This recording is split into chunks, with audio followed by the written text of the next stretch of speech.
अब अगर हम बात करें रीसेट ऑपरेशन की कि हम रीसेट कैसे करेंगे, तो आपके पास जो AEB कार्ड है उसके दो पार्ट है, this is the system 1, system 2, और दोनों में दो टॉगल स्विच हैं।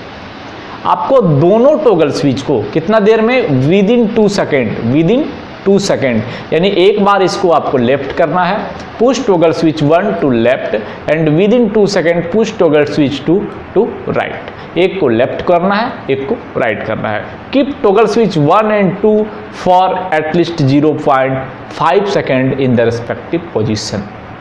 यानी आप जब इसको लेफ्ट करेंगे, लेफ्ट करके 0.5 सेकेंड तक कनेक्शन को रखना है एंड इसको 0.5 सेकेंड तक रखना है। किसी भी पोजीशन को, दोनों स्विच को आपको 0 पर, प्रॉपर कहने का मतलब है कि प्रॉपर टॉगल अपने LL या R के पोजीशन में जाना चाहिए। और जैसे आपने दोनों स्विच को, एक को लेफ्ट एक को राइट कर दिया, reset accepted, reset command generated.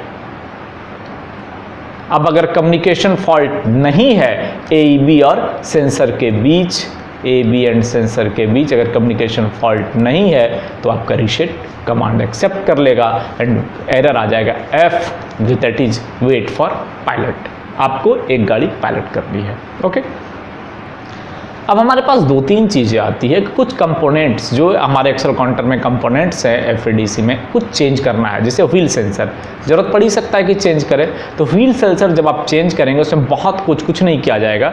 Physical alignment आपको जो प्रॉपर रखना है ट्रैक साइड का, और AEB का जो एडजस्टमेंट था उसको भी करना पड़ेगा। यानी जब आप व्हील सेंसर को चेंज करेंगे, रिप्लेस्ड करेंगे, आपका व्हील सेंसर आउटसाइड डोर का अलाइनमेंट और इनडोर में AEB का एडजस्टमेंट करना है। BSI अगर रिप्लेस करते हैं तो भी AEB में एडजस्टमेंट करना पड़ेगा। अगर AEB को रिप्लेस करते हैं आप, AEB को रिप्लेस कर दिए कि हमारा AEB कार्ड फॉल्टी है, रिप्लेस, देन 2 चीज़ ध्यान रखना है कि ओल्ड AEB में जैसा डिप स्विच सेटिंग है वैसा ही एडजस्टमेंट करना है, डिप स्विच की सेटिंग करनी है। अगर कम्युनिकेशन बोर्ड को आप चेंज करते हैं, सेम डिप स्विच सेटिंग करना है और CF कार्ड को स्वैप करना है।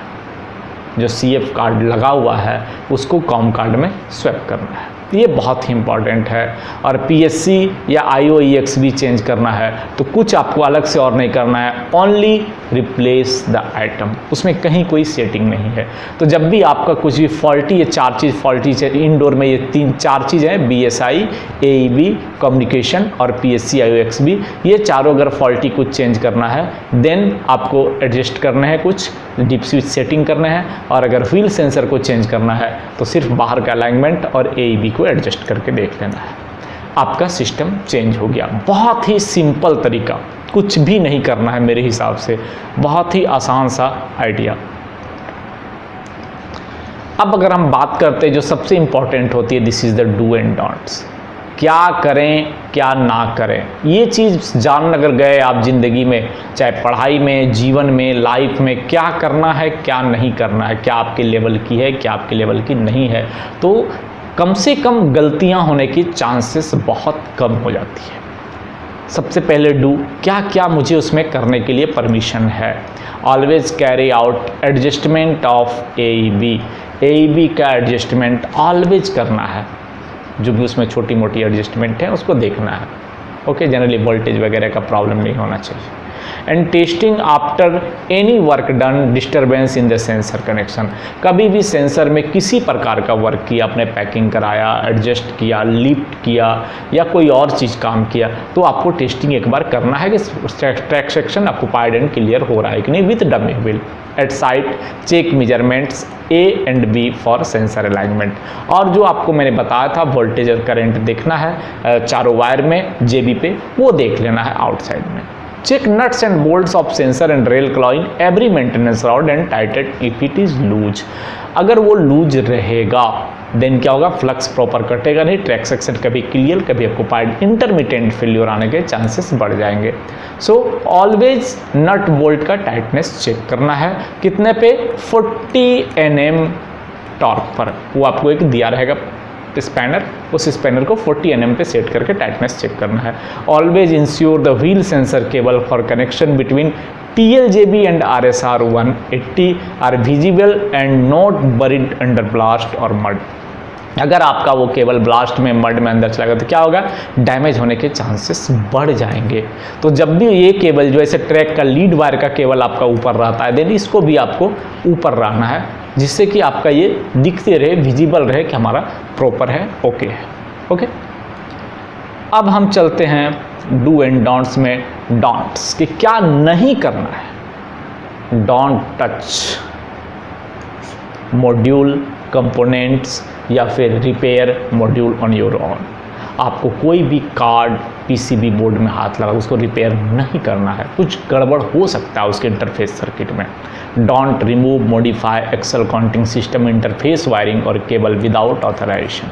जो इंटरनल इंटरफेस वायरिंग है उसको आप विदाउट एनी अथॉरिटी, जब तक आपको अथॉरिटी ना मिले खोल के चेक करने का, आप मत करिए क्योंकि कुछ गड़बड़ हो सकती है।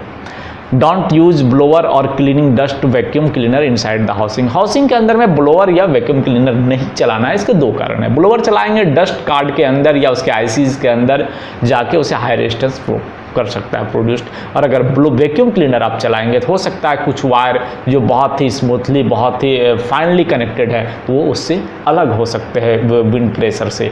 तो वैक्यूम क्लीनर और ब्लोअर नहीं चलाना है। और चौथा जो सबसे बड़ी चीज़ है कि RJ45 केबल जो कम्युनिकेशन की दी हुई है उसको कभी भी रिमूव नहीं करना है, प्रॉब्लम क्रिएट हो सकती है। ओके, तो आपने अगर इतनी सारी चीज़ को ध्यान में रख लिया और जान गया तो फ्राउज़र को मेंटेन करना आपके लिए चुटकी का खेल हो सकता है। चलिए फिर मिलते हैं अगले वीडियोस में। आपको सिग्नलिंग वीडियोस, एकेडमिक वीडियोस और बहुत सारे जो डेली लाइफ के फाइनेंशियल वीडियोस जो इंपॉर्टेंट है, जो हमें लगता है कि आपको बताना है, बताते रहूँगा, देते रहूँगा। गिव एंड टेक की दुनिया है, लेते रहिए, देते रहिए। और हाँ, आप हमारे चैनल को सब्सक्राइब कर लीजिए, ये आपकी जिम्मेदारी है। थैंक यू, फिर मिलते हैं अगले वीडियो।